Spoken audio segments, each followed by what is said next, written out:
Welcome to Grammar Table. She sets up on the sidewalk along the banks of the Mississippi. I want to ask you a question, if I may. Yes, I'm excited. All around New Orleans. When do you use who? When do you use whom? The latest location for Ellen Jovan, the lady who's got an answer.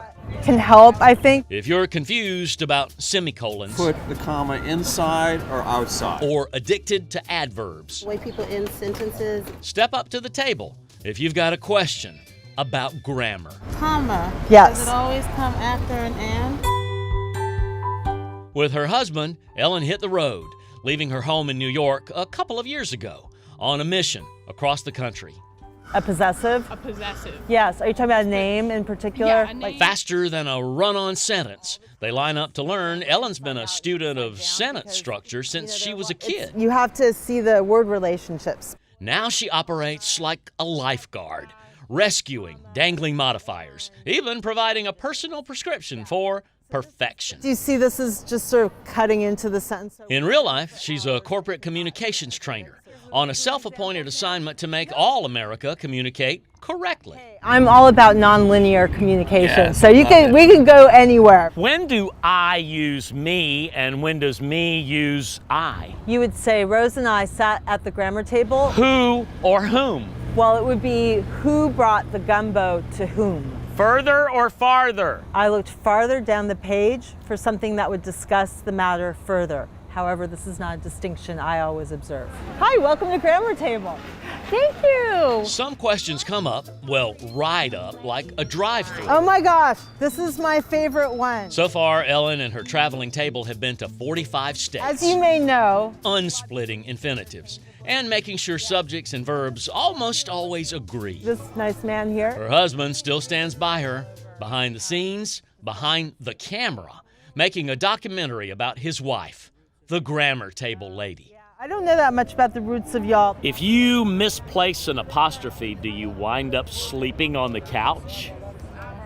It hasn't happened yet. Always active about the passive voice, after a day at one address, the pronoun police officer packs up for her next conjunction junction, leaving New Orleans, the 300-year-old city it was born to be, historically sound, and now Are you having a comma crisis? grammatically correct.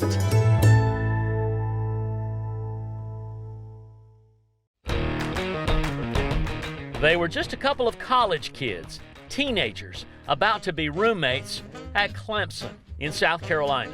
Then COVID came along to crash the party.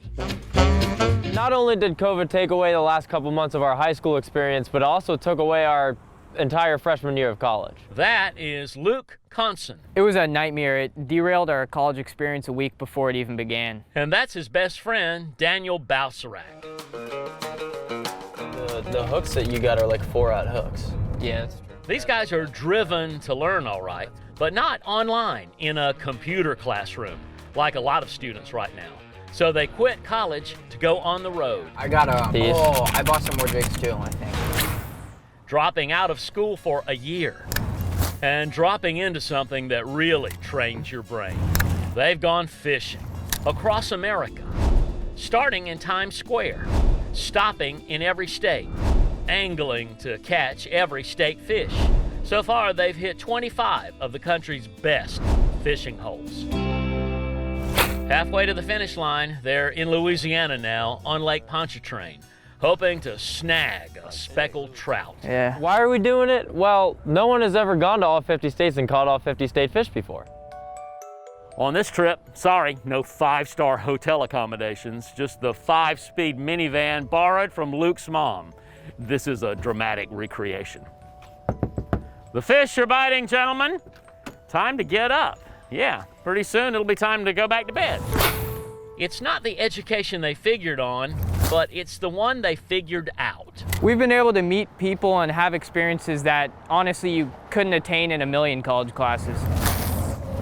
If anybody asks about Luke and Daniel's first year at the university, well, a crisis caused them to take a freshman detour, Plan B, planning to give themselves an A And after Louisiana, for their homework assignment to fish all 50. Next stop, Georgia. Bill Wood, WGNO News.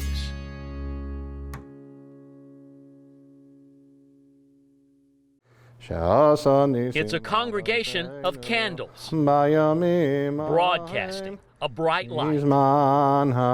It's the menorah, right, Rabbi? The menorah is the tradition of the Hanukkah holiday, as well as the symbol of the ascendancy of light over darkness. Now, one of the world's oldest symbols of Jewish faith. Now we're going to put the menorah on top of the car. Gets fixed into its newest sacred spot. Got these 2 clips. Before he fastens his seatbelt, Rabbi Mendel Rivkin fastens his 4-foot, mostly metal, mostly waterproof menorah. You know, technology is frustrating. Sometimes it works, sometimes it doesn't. To the top of an old taxi he bought.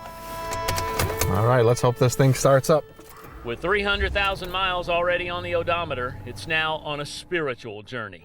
For the rabbi to chauffeur his candles around town. Happy Hanukkah. Happy Hanukkah. Given by God and plugged into your cigarette lighter, you are in the driver's seat of a mobile menorah. Happy Hanukkah. Yep, we're taking the light of Hanukkah and bringing it to the streets of New Orleans. At night, it becomes part of a mobile menorah movement, a divine caravan of candelabras in a parade that makes a point. We're hoping that, you know, the light of the holidays and everything will really turn things around for everybody. Kind of like the rabbi's sidewalk sermons. Have a great day.